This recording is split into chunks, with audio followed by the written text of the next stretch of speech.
Ed ora la rubrica 3 minuti per la tua salute. Oggi il terzo appuntamento con la dottoressa Girardi. Sentiamo.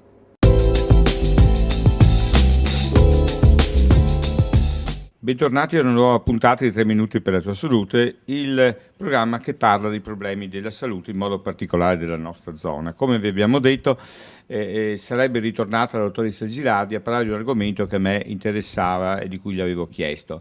Voi leggete i giornali, vedete la televisione, si parla sempre della obesità, si dà colpe di qua. In Inghilterra hanno fatto delle leggi per cercare di risolvere un po' il problema, però non si parla tanto dell'obesità in età infantile, di cui la dottoressa si occupa. Com'è il problema, la frequenza? Allora, è un problema molto importante questo, perché basti pensare che dagli anni 70 l'obesità infantile è aumentata di 10 volte di più, il che significa che in Italia il 24% della popolazione infantile, cioè tra i 6 e i 9 anni, soffre di sovrappeso e il 12% soffre di obesità. Ci sono alcune regioni in Italia, come per esempio la Campania, in cui il 50% della popolazione infantile ha dei problemi dell'alimentazione di tipo obeso o comunque di sovrappeso. Ecco, quali sono i fattori che predispongono il bambino, la bambina, e anche qui vediamo la differenza tra bambino e bambina, a questo problema? Allora, i fattori sono una combinazione di fattori, non esiste un unico fattore. Esistono dei fattori genetici.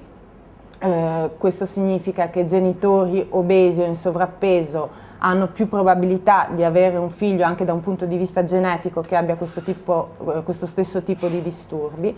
Poi esistono dei disturbi ovviamente dell'alimentazione, un'alimentazione scorretta, fatta per esempio di bevande zuccherine o di merendine o di queste cose qui, e la sedentarietà.